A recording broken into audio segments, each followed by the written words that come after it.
Aliwan Fiesta would like to thank the following. Pride Detergent. All you need is pride. Unique toothpaste. Max Alaga, Max Protektado. Smart dishwashing paste. Heavy-duty linis, bawat pahid. Star Wax Floor Wax. Kintab to the max. Shield Bath Soap. Napatunayang mabisa ang mga nurse tiwala. Charm Fabcon. Bangong Kabloom. White Rose Papaya Soap. Papaya Puti, Papaya Fast in as early as 7 days. Embassy Whiskey. Chill muna tayo with Embassy Whiskey. Dunkin. Pasalubong ng bayan. Rexona. For the unstoppable you. Sunsilk. With the best ever Sunsilk with active infusion. Walang makakapigil sa all-day smooth and long hair na may bangong nakakagigil. Asian Institute of Computer Studies. Go beyond learning with Asian Institute of Computer Studies. Bayview. Your home by the bay. Summit Natural Drinking Water. Thirst for more. And Absolute. Pure water. Pure love. As Aliwan Fiesta makes its much-awaited comeback, so does the grandiose celebration that pays homage to the multifaceted beauty and rich cultural heritage of the Philippines through Search for Reyna Ng Aliwan. Reyna Ng Aliwan has brought together an array of Filipinas hailing from diverse regions in the country, carrying with them the rich culture and festivities that they represent with pride. The prestigious pageant has also proven over time to be a pivotal launchpad for many Filipinas, achieving remarkable success in both national and international pageants. Some of the recent Reynas who proudly worn the country sash to the international spotlight were Cebuana's Beauty, Gazidi Ganados, second runner-up, Reyna Ng Aliwan 2015. Steffi Aberasturi, Reyna Ng Aliwan 2014. Alexandra Faith Garcia, first runner-up, Aliwan 2015. Maria Atisa Manalo, second runner-up, Reyna Ng Aliwan 2017. Cynthia Tomalia, Reyna Ng Aliwan 2016. Shaila Mayra Bortera, second runner-up, Reyna Ng Aliwan 2018. Chelsea Fernandez, Reyna Ng Aliwan 2018.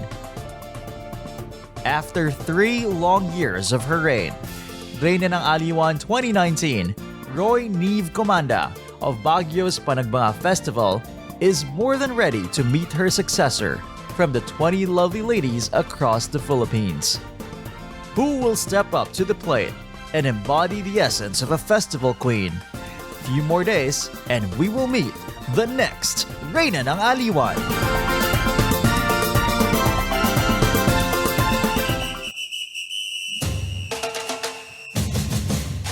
Yes! Magandang gabi! Luzon, Visayas at Mindanao! Magandang gabi rin sa lahat ng ating viewers na nanonood sa kanilang mga tahanan. Hello po sa inyong lahat at muli kami nagbabalik para sa isa na namang episode ng Inside Aliwan Fiesta, The Primer, kung saan ay bibigyan namin kayo ng patikim sa mga dapat nyong abangan sa nalalapit na pagbabalik ng Aliwan Fiesta. Ako po si Rico Panyero mula sa Yes the Best. That's right, Rico, and I'm sure everyone is now excited for the return of this 3-day cultural extravaganza because aside from that, we will also look back on the last 3 years, the transition from on-ground to digital, and everything that leads to the return of the Reyna Ng Aliwan. So, make sure to join us from start to finish because we will also give you a glimpse of the 18 lovely ladies that will vie for the most coveted crown of Reyna Ng Aliwan. Good evening also. This is DJ Shai of Easy Rock. Welcome to Inside Aliwan Fiesta. Meet the Queens.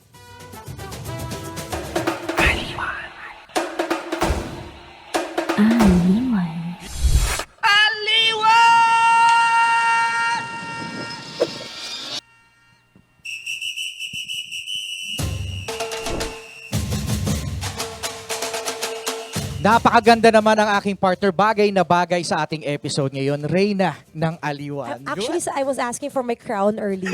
Sabi niya, pinapagawa pa daw. Hindi daw umabot sa episode ngayon. So sabi ko, sige lang, sanay naman ako na, I just wear an imaginary crown because I am ang ganda, a queen every day. Sabi?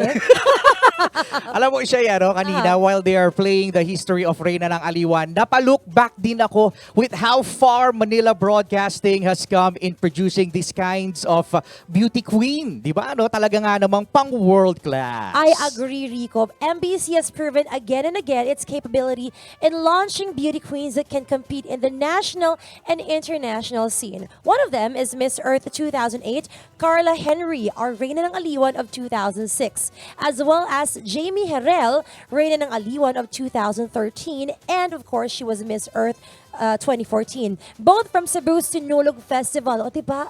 Ang saya! Oo, sobra, no? And of course, Shai, they are just two of the many queens na galing Aliwan. Nakaka-proud, di ba, no? Kaya naman sa pagbabalik nito ngayong taon, marami ang nakaabang kung sino ang susunod na kokoronahan bilang Reyna ng Aliwan. At alam namin na excited na rin kayo para dyan. Kaya naman, samahan nyo kami hanggang dulo at tumutok lamang dito sa Inside Aliwan Fiesta Meet the Queens na mapapanood lamang sa aming live stream ngayon sa official Facebook page at website ng Aliwan Fiesta. And of course, sa mga viewers natin, don't forget to like and share. Sobrang saya, sobrang exciting, sobrang thrilling. Kaya let's get this ball rolling, Rico. Joining us tonight is one of the committee members of Reyna ng Aliwan, our very own Mr. Christian De La Cruz. Yan, at syempre makakasama rin natin, partner Shai, ang sa gabing ito ang isa sa mga renowned pageant coach and considered to be the country's beauty pageant blogger, none other than Mr. Norman Tinio. Magandang gabi, Ian and Tito. Okay, at syempre, Tito Norman, kamusta kayo? Kamusta kayong dalawa ngayon? At maraming salamat for being here with us tonight. Good evening, Rico and Shai. It's a pleasure to be here. Magandang gabi po sa lahat. Good evening, Rico and Shai. I always find time for Reyna ng Aliwan or for Aliwan Fiesta for that matter because despite a busy schedule, there will always be Aliwan Fiesta, especially this year that we are returning to We're coming back, right? back with a Yes. big bang. Yes, and we're very curious, Ian, kamusta naman ang preparations? Lalo na ngayong ilang araw na lang, magbabalik na ang pinakaabangang Aliwan Fiesta at syempre, ang Reyna ng Aliwan. BC. Yan yung word. One word, no? Narinig namin yun. Busy. We heard it. We heard it in your tone. Galing Busy sa na ano talaga. yan. Galing sa puso. Well, of course, number one, we would like to welcome all the candidates. So yesterday, we had this press conference. So all the candidates coming from different regions, kahapon sila dumating. And simula yesterday hanggang today, they've been to a lot of activities. So kaya the word today is busy. But of course, everyone's excited to know who will be the next Reyna ng Aliwan. And I'm sure I know you guys are so busy, and I still wonder what the pressure is with the candidates, diba, na they're running around everywhere, they're doing this, they're doing that. So we're gonna know more about that in the coming days. But yeah, what do you think naman, Tito Norman, are the challenges that our aspiring Reynas will face this year, given na this is the first again after 3 long years, diba? And in between those years, of course, a lot of our previous Reynas headline on national and international pageants. So the pressure to excel is really evident this time. You can just imagine, for the past 3 years, they've been staying within their comfort zones in their respective provinces or municipalities. So competing in a digital version of Aliwan Fiesta, Reyna ng Aliwan rather, it's a little easy on their part because their glam team is there, the entire village literally is there. But now they're flying to Manila or taking the bus to Manila and competing face to face again. That's the biggest challenge because sometimes some aspiring ladies would think, somehow some things may have already changed for the past 3 years. Am I going back to square one and competing again and trying to feel my way through? But I think that's the exciting part on how to see how they will fit into the new style of Reyna Ng Aliwan. Or going back to the old new style of Reyna Ng Aliwan when you think about it, di ba? O, from digital back to face-to-face. Parang classes lang, gano'n. Oo, no, nare-recall ko nga siya yung ating Aliwan Fiesta Digital Queen, talagang screen to screen lang. And then the Yes. host lang yung magkasama sa isang studio. That was a different challenge also. Oh, and I'm sure we talked yes. about it previously, how crazy it was naman din. Sobrang hirap din. At salamat, Ian. And of course, Tito Norman. Just like what I mentioned kanina, a lot has happened since we had our Aliwan, which is back in 2019. Imagine 2019 pa at Feels nagkaroon. like 10 years ago, no? Actually, totoo, no? At dahil nagkaroon na nga ng pandemic, nagkaroon na ng eleksyon, pati bagong presidente at marami pang iba. Ganon kahaba yung We panahon could na yun. really say that so much has changed, especially, of course, in the world of pageants during the height of COVID-19. So while we were all in lockdown and trying to keep ourselves safe, we were also pushed to think of ways to showcase Filipino beauties despite our situation. And of course, since everything is on digital na rin, this led to MBC to launch an online search for an Aliwan Fiesta Digital Queen.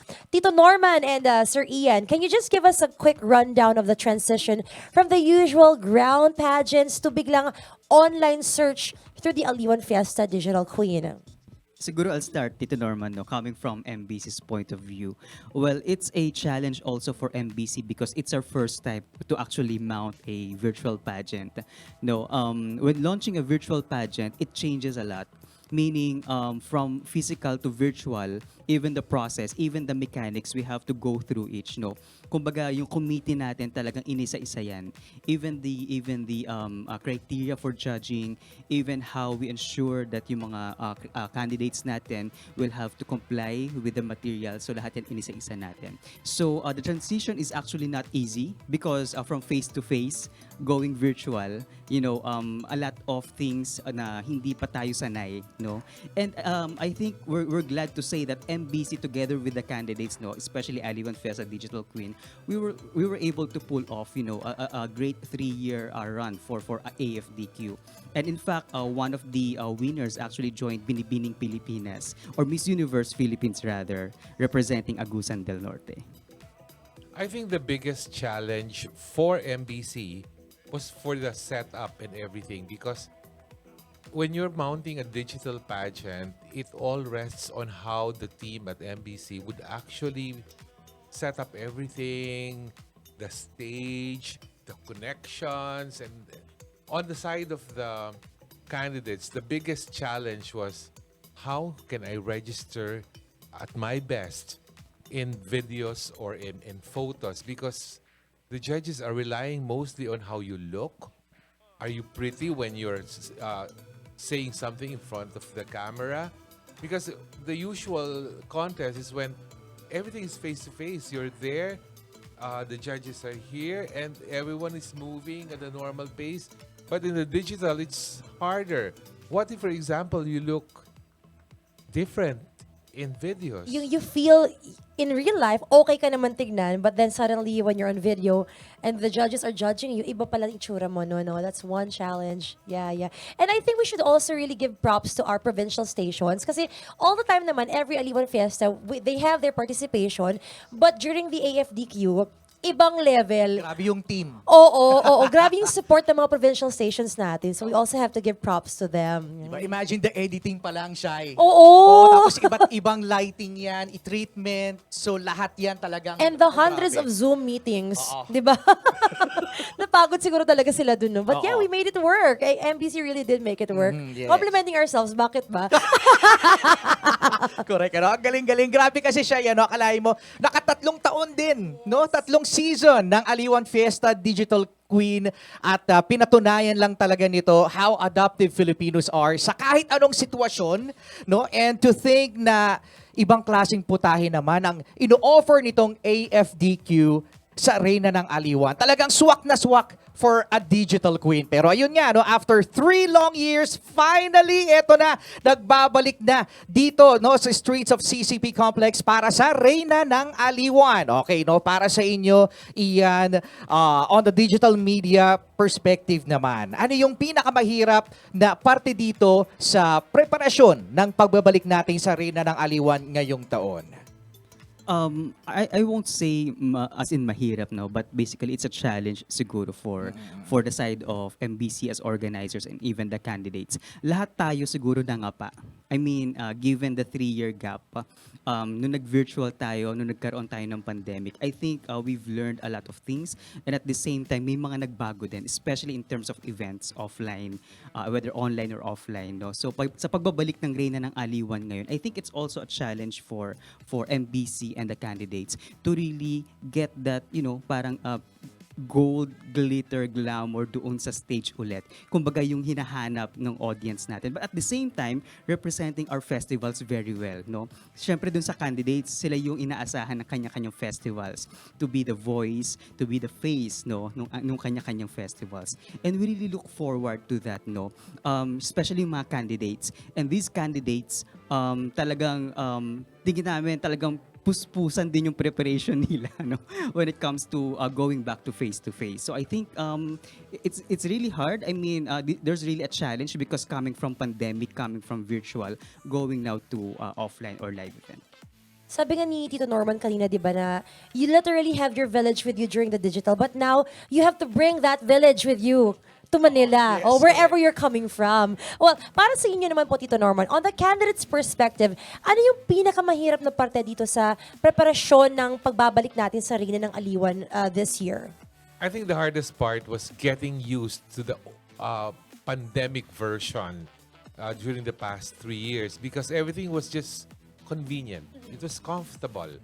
Yeah, they have the village around them and it doesn't take flying to Manila or taking a long bus trip to Manila just to participate in the pageant. So, everything was easy. Yung candidate, kapitbahay niya yung hair and makeup artist niya. Kabilang street, yung designer niya.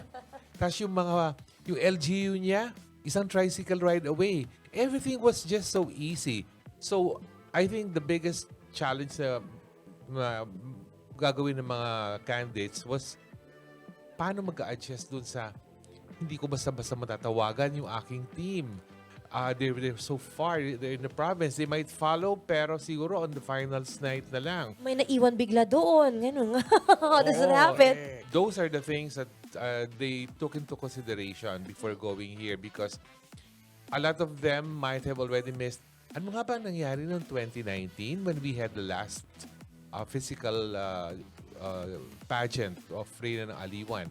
So, ang recollection nila was the past 3 years na parang lahat naka-video, lahat digital. So, ngayon, balik talaga sa under the rains and under the hot sun and the long parades and all. So, enjoy.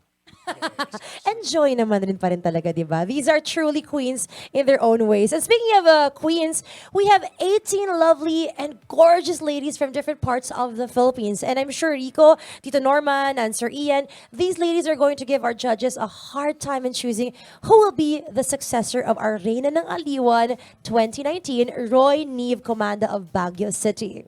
Rica, you agree naman siguro, Rico, di ba? Oh, yes, correct. Totoo, no? Sa dami-dami kasi talaga ng candidates, no? Ang hirap-hirap talagang pumili ng the right one. No? Yes. And of course, no? Speaking of queens, last Monday nagkaroon tayo ng press conference kung saan ay opisyal nang ipinakilala yan sa ating publiko yung ating mga kandidata. We also got a glimpse of their wits and charms as well as their skills. Pero among all these, Tito Norman and Ian, ano nga ba yung sa tingin nyo, yung quality na talagang nag-stand out sa ating mga kandidata sa taong ito? Sige, I'll go ahead kasi ako yung umattend ng press conference. Sige. For me, it's really the personality. Regardless of what festival you represent, as long as lumabas yung personality, yung uniqueness, and at the same time, yung genuine persona as a candidate, representing, of course, your festival. For me, that's the best bala ng mga candidate natin ngayon. So yun yung inaabangan din natin. No? And for me, yun yung parang dapat nating tignan din kada candidate. Because definitely, walang festival na mas angat sa other festival, no. It's up to our candidates to really bring their, to really represent their festivals very well doon sa stage natin. Actually, I've had the opportunity to judge 2 of the last 3 digital versions of Reyna Ng Aliwan, the AFDQ. And actually, I was a judge during the last physical pageant in 2019. So, coming from a previous judge's point of view, yung beauty of face is always a given. This is, after all, a beauty pageant. So, importante sa akin talaga yung makita muna yung muka. And then, yung susunod na is, I'm going to do some French here. Je ne sais quoi. Yun yung, Translation, please. it's the X factor. Yes. It's the X factor na makikita mo lang dun sa candidate. The minute she talks, projects, mafe-feel mo yun eh. It's really unexplainable. Pero like me, I've judged pageants for so many years. So pag nakita ko na yung babae, parang kumbaga yung nafe-feel ng ina sa anak, may lukso ng dugo na agad. May lukso ng dugo na pag nakita ko, ito, winnable to. Ito, kailangan mag-practice pa. Ito, filler lang. Ito, clapper lang. Parang ganun. Kumbaga, I'm very honest pagdating sa ganun eh. Kaya, I can always say na sigurado na itong mananalo. Mga ganon. So, it depends. So far ba, how has your prediction been? Di ba you've had your personal thoughts on the matter, Yeah. ganon? Alam mo, pag digital version, mas tricky ang digital version. Because you see them in videos, pero actually, in person, iba ang dating nila. So parang lulugi ako dun sa pag-analyze ko sa kanila kasi you don't see the entire thing. Pero yung last face-to-face judging ko, alam ko na agad na ito yung mananalo. Sabi ko, sure ako pag ganoon. Kasi you can feel. At saka, meron yung factor na ako kasi, whenever a new pageant starts, at least half of the girls familiar na sa akin eh. Parang, I grew up with girls. So, whenever there's a new pageant, hindi ko na kinakailangan i-memorize kung sino yung mga kasali. Titingnan ko lang, kilala ko na to. Ito, professional na to. Ito, magaling to. So, ganun yun. Ang galing. Oo. Ang galing you have that gift, no?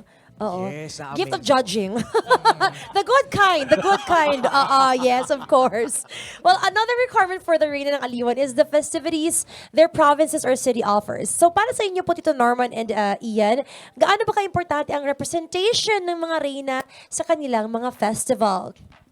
Number 1, importante siya kasi you cannot join Reyna ng Aliwan if you are not Literal endorsed. requirement, okay? Oo. From organizers' point of view, you cannot really join Reyna ng Aliwan if you are not officially endorsed by your local government unit. So you have to be endorsed by your LGU to really join Reyna ng Aliwan. Kumbaga, you have that right to represent this festival. No, yun yung qualification, yun yung importansya nung ano sa MBC. Para sa akin kasi, the most unique thing about Reyna ng Aliwan is it's something that was born out of the pandemic na in-integrate sa competition. It's the pride of place.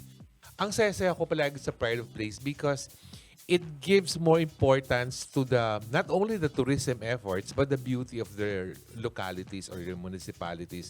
Ito yung mga nakiride on na dito ang mga bigger national pageants natin na they try to give a tourism slant on the competition. Pero ang Reyna ng Aliwan, mas authentic ang tourism slant because the festivals are supporting the competition 100%. Kaya mas maganda, mas colorful, mas authentic.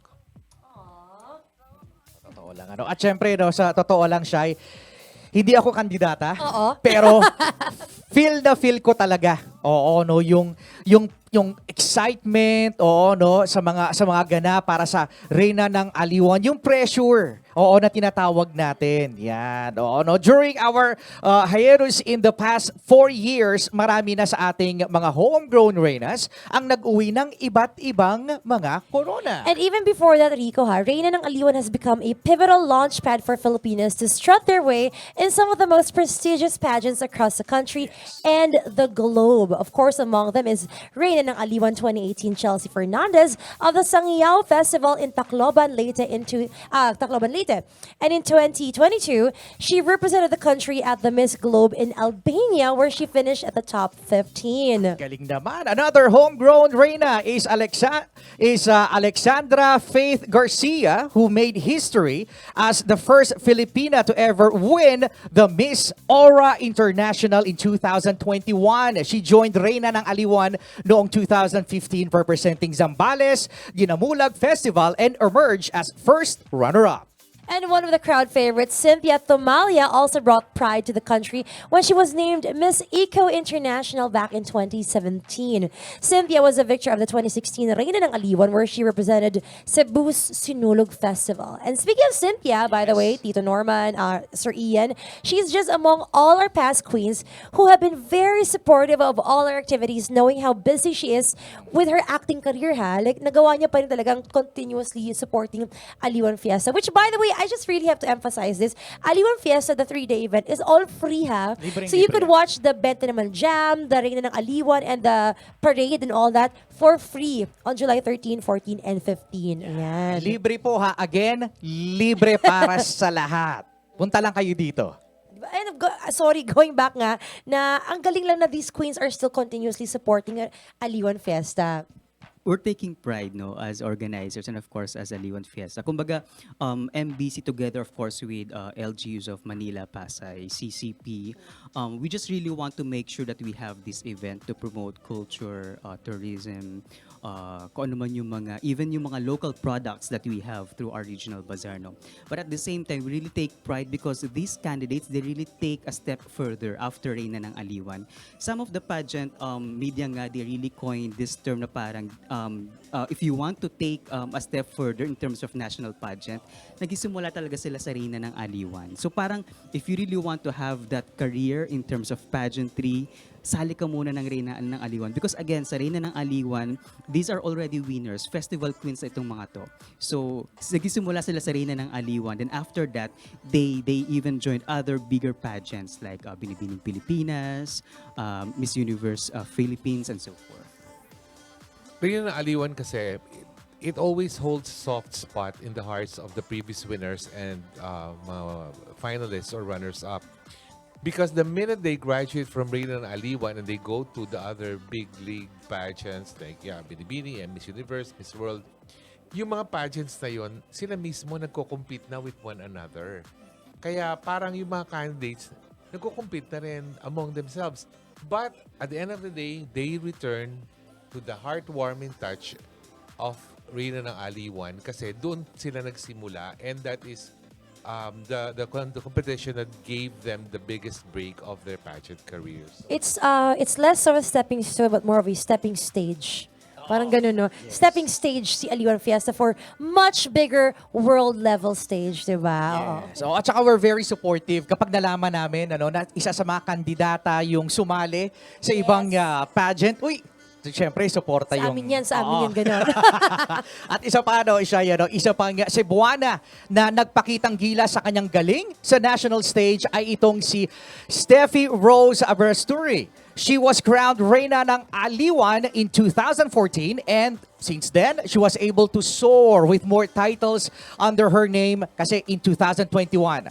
Steffi emerged as second runner-up in the Miss Universe Philippines pageant. Cebu's Sinulog Queen in 2015 naman, si Gazini Ganados, earned second runner-up in Reyna ng Aliwan. But 4 years later, she achieved the high coveted title of Binibining Pilipinas Universe. O, diba? She represented the country during the Miss Universe in 2019 where she advanced to the top 20 semifinals. She also received the Best in National Costume Award. And also, no, we have Maria Atisa Manalo, who joined Reyna Ng Aliwan in 2017 as the face of Nyogyugan Festival in Quezon Province. And in 2018, despite being the youngest candidate, she took home the crown for Binibining Pilipinas International at sa parehas na taon rin na yon ay inirepresenta ang Pilipinas sa Miss International sa Tokyo, Japan, kung saan siya ay naging first runner-up. Yes, and of course, the latest on our long list of Aliwan Queens is Aliwan Fiesta Digital Queen 2020, Hanari Zarzoso. Ayan, she proudly represented her hometown, Camadbaran City in Agusan del Norte at the Miss Universe Philippines 2023, where she secured a spot at the top 18. Oh, di ba? Bonggang-bongga talaga. Bongga! At talagang pang world class. Wow! Ganyan talaga ang ating mga Aliwan Queens. Hindi pa lahat yan, Shai, ha? That's right, Rico. Yes. Our history goes way back 2006 and nakaka-proud na even until now, with everything that's happened, Aliwan Fiesta is still one of the pageants that gives opportunities for these girls to push themselves to be seen in the national and international stage. Okay, so gaano nga ba kaimportante ang mga ganitong klaseng pageant, Tito Norman and Ian, para sa ating mga kandidata na nagnanais din i-represent ang bansa sa mga international pageant? You want to go ahead, Norman? I always tell this whenever I start a coaching session with several ladies. There are always 3 P's when you are planning to start a career in pageantry. First, you have to have the purpose. Kasi yung purpose, yun ang hugot mo eh. If you don't have the purpose, you won't last long in this industry. Purpose will bring you to greater heights in pageantry. After that is the plan. This is where you pull your thoughts with your glam team, with your LGU, with your designers on how to prepare yourselves better for the pageant. And the last P is the platform. Yun na yung saan ko ba gagamitin ito? So, like, in this instance, they will use Reyna Ng Aliwan as the platform to create more awareness about themselves, their municipality, and my mic is not working. It is. Is it? Yeah. Okay. I have to hold it closer. Yes. Yeah. So, the important thing is to really find the best platform for your pageant career. Yeah, and do not always say na, okay, I want to join this several pageants this year. You have to plan things one pageant at a time. And Reyna Ng Aliwan is always the best startup pageant, national pageant for these ladies. Ian? I agree with you, Norman. And to add, importante siya sa mga candidates because number one, it adds experience dun sa candidates, no. Kumbaga, if you really want to be seen and if you really want to form and create your name in the pageantry, you really have to have these experiences, no, whether local or even national pageants. So that's number one. Number two, yung experience nila when it comes to competing also with other candidates, forming their platform as said by Tito Norman. Kumbaga, importante kasi yun eh. And creating your persona, no? Importante na yung mga tao, even yung mga taga-sunod mo, nararamdaman nila kung sino ka ba talaga as a queen. Because sabi nga natin, they are queens, no? As queens, ano bang nire-represent mo? Ano bang nilalaman ng puso mo when you go on stage? And I think that's very important as a candidate, as a queen in the future, no, to really emanate yung kung ano yung parang what you really want to happen in terms of your voice. How will you use it? Kasi ikaw yung may boses eh, especially in terms of like Aliwan Fiesta. How will you use that voice, that platform to make sure that you represent the culture, the tradition, and so forth? Well, I hope our future our future queens have taken notes because that was very insightful. The 3 P's, di ba? It was the passion. Was it passion the first? Hindi nakikinig. Purpose, plan, and platform. And then meron ka pa persona. Guys, 4 P's na. Ika-copyright po namin yan, ha? Ika-copyright po namin yan sa MBC. So, sorry. Dapat, alam nyo na yan.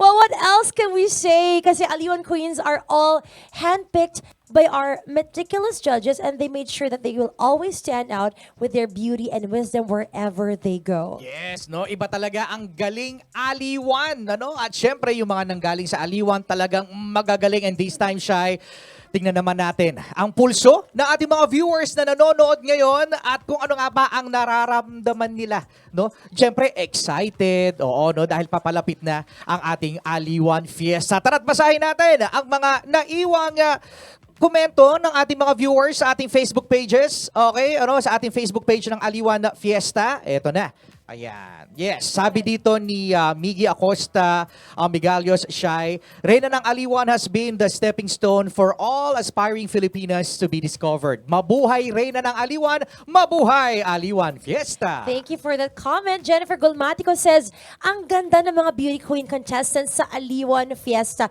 Ay guys, if you're talking about me, hindi po, sorry hindi po ako candidate. Host lang po ako dito ngayong gabi. Oh, no, Sige. pero actually, no, we're looking forward. No?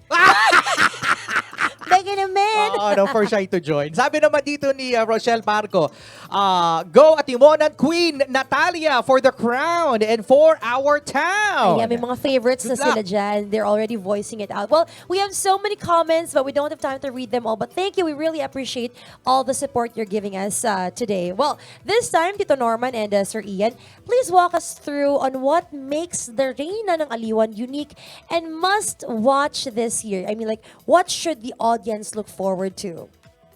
Would you like to answer first, Norman? Reyna ng Aliwan is the most unique. First of all, it's a 3-day cultural extravaganza. It's not just the ladies that you will be looking forward to seeing.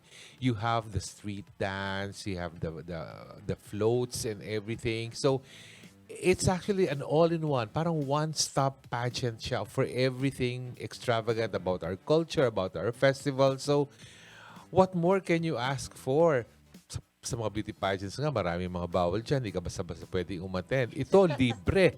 Papakita ka lang dito, manunood ka, and you are not being asked by security to, alis kayo, uwi na kayo, okay manood, bawal. Dito, pwede. So, masaya. Masaya talaga. Oo. We look forward sa mga trivia. Alam niyo kung bakit? That's more. Kasi yung mga candidates, sometimes akala natin kilala na natin yung festival eh. 'Di ba? Parang like Panagbanga, Antipolo, Maytime. But then when you hear them speak and tell stories about their festivals, nare-refresh ka that, oh my God, this is Philippines, no? This is the tradition, this is the custom, this is what we're doing for the longest time. And that's the reason why they're celebrating, that's the reason why they're, parang they're having that celebration in their town, in their provincial, in the provinces. Because, they really highlight, they really take pride with their culture, tradition. And yun yung parang hinaabangan din namin, no? Even tayo nagugulat tayo na pag sinasabi itong mga stories na to, itong mga trivia na to coming from the candidates, wow, ang sarap maging Pinoy, parang gano'n. At saka nakakatuwa din siya, yung mga nanonood, mayroong kanya-kanyang mga kababayan. Kasi kahit andito lang na tayo sa Pasay, no, ginaganap ang pageant ng Aliwan Fiesta, alam mo naman sa Metro Manila, lahat, no, nandyan ang mga Bisaya, yung mga taga Mindanao, yung mga taga Luzon, at kung saan-saan pa sa Pilipinas, andito lahat to support their candidate and their festivals, di ba, no? At dahil much awaited comeback ito, marami ring bago na dapat abangan sa Reyna ng Aliwan pageant. Gaya na lamang ng Netizens' Choice at ang ating voting site. Okay, Ian, ano nga ba itong mga bagong pakulo natin? At paano nga ba makakaboto ang fans para sa kanilang paboritong Reyna? Okay, siguro. Kung gusto nyo bumoto, yun muna siguro sagutin ko. Sige, Gusto sige. nyo bumoto, punta kayo sa aliwanfiesta.com/vote and you can vote for your favorite candidate. Okay, so yung Netizens Choice Award natin is actually a product also of AFDQ. And we found out that there's value in engaging our netizens, no? Kumbaga, hindi na natin may iwasan yan eh. Nasa digital na talaga yung mga tao ngayon. So, this is a special award, by the way. This is a special award to be given sa pageant night. That's on July 14. So, again, just to clarify, that's a special award. So, the candidate with the highest vote will receive the Netizens' Choice Award. So, if you want to vote for your favorite candidate, go to aliwanfiesta.com/vote. So, you have to register lang and vote for your favorite candidate. Well, there are a lot of things to watch out for this year's Reyna ng Aliwan, but just to further ignite the excitement in all of you, some of our previous Reynas and Aliwan Fiesta digital queens will be coming over and share the stage together to celebrate this 3-day cultural extravaganza. Now, I'm sure avid pageant fans wouldn't want to miss that, diba? Yes, and of course, no, aside from that, Shai, for sure, inaabangan din ng ating mga viewer kung ano-ano nga ba ang may uuwi ng magiging Reyna ng Aliwan 2023. Well, this year's Reyna ng Aliwan will take home a whopping 150,000 pesos. She will also be officially the face of the MBC and Aliwan Fiesta in various festivals nationwide. Her first runner-up, of course, will receive 75,000 pesos. At magkakaroon din, no, ng 3 second runners-up at bawat isa sa kanila ay makakakuha ng 10,000 pesos. Bukod dyan, meron din tayong Best in Festival Costume, Best in Evening Gown at Best in Swimsuit. Bawat isa sa mga kandidatang mananalo ay makakatanggap ng 5,000 pesos. Ang dami, di ba? It's very exciting. And again, that's happening on the second day. That's on July 13, 14. Nagbilang. July 14. But the awarding is on July 15. And again, this 3-day cultural extravaganza is free, libre, walang bayad. Ano pa ba? Oo, no, kahit entrance, exit, libre yan at buong pamilya, baby nyo, isama nyo. Masaya to, promise. Ayan. So anyway, I think we're running out of time. So thank you again so much for being with us here, Sir Ian and Tito Norman. Any final words for our viewers and of course, most especially our candidates who are probably watching us, you know? Yeah. Well, I already reviewed the candidates this year. Since I'm not a judge, I can already tell you who's going to be in the top 5. Pabulong na lang ha. Pero pabulong na lang natin yun. Pero I really want to wish all the ladies the best of luck in the upcoming competition kasi it's going to be fun kasi balik na naman tayo sa Reyna ng Aliwan talaga and si Nive Comanda pagod na siya dahil 3 taon na niyang dala-dala yung corona sa kanyang ulo. So it's time to give a new queen, a new reign and a more exciting Aliwan Fiesta. We're excited for Reyna ng Aliwan this year because again, this is the first time after the 3-year pandemic na meron tayo, no? So we really encourage everyone to watch Reyna ng Aliwan sa pageant night. So if you can come and sama nyo yung family nyo. Again, sabi nga ni Rico and ni Shai, libre lang siya. You can come and watch the pageant night on July 14. So I think you will be surprised how colorful, how festive everything is in terms of how our candidates represent their respective festivals. Siguro nga, speaking of Nive, no, when she does her final walk, siguro bibilisan niya na lang, no? Ipapasa niya na agad yung corona, no? Sige na, take it! It's been 3 years! Baka bigla mag-pandemic ulit. Hindi pa Huwag naman. Nakunood. Of course. All right. Yes, so Ian, Dito Norman, maraming salamat. And that concludes tonight's episode of Inside the Aliwan Fiesta Meet the Queens Primer. Pero mga bes, hindi pa dyan nagtatapos ha, dahil bukas naman, partner Yes. Shai, July 12, bibigyan naman kayo ng patikim sa isa pang highlight ng Aliwan Fiesta. Ito yung tinatawag natin na Grand Parade. We will walk you through the participants of the float and street dance competition together with our special guest, Miss Susan Arcega, PR and publicity consultant of the MBC for the Inside Aliwan Fiesta, the Grand Parade. At paalala lang ha, na bukas pa rin o bukas pa rin. Bukas, yun. Yes, actually bukas pwede kayong bumoto pero as early as now, pwede na kayo Sige, lusot bumoto. mo yan. pwede na kayo bumoto. Yan para sa ating Netizens Choice Award ng Reyna ng Aliwan. Don't forget to visit aliwanfiesta.com/vote and make sure to vote for your favorite candidate. Yeah, you can cast your vote until 11:59 p.m. on July 13. Ayan. All right, and also we have a QR code. The QR code we just showed you is also important if you would just want to easily go to the website. Again, and I guess that's all. Again, Yes. Aliwan Fiesta, free for the entire 3 days. So that's all for now, guys. Thank you again for being with us tonight. This has been DJ Shai of Easy Rock. At ako naman si Rico Paniero ng Yes the Best. Kita-kits tayo bukas sa same time, same place. Bye guys! Bye! Aliwan!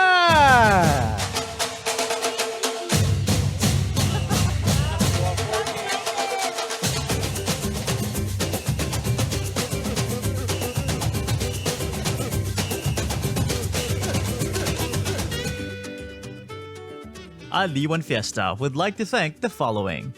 Pride Detergent. All you need is Pride. Unique toothpaste. Max Alaga, Max Protektado. Smart dishwashing paste. Heavy duty linis, bawat pahid. Star Wax Floor Wax. Kintab to the max. Shield Bath Soap. Napatunayang mabisa ang mga nurse tiwala. Charm Fabcon. Bangong Kabloom. White Rose Papaya Soap. Papaya puti, papaya fast in as early as 7 days. Embassy Whiskey. Chill muna tayo with Embassy Whiskey. Dunkin, pasalubong ng bayan. Rexona, for the unstoppable you. Sunsilk, with the best ever Sunsilk with active infusion. Walang makakapigil sa all-day smooth and long hair na may bangong nakakagigil. Asian Institute of Computer Studies. Go beyond learning with Asian Institute of Computer Studies. Bayview, your home by the bay. Summit Natural Drinking Water. Thirst for more. And Absolute, pure water, pure love.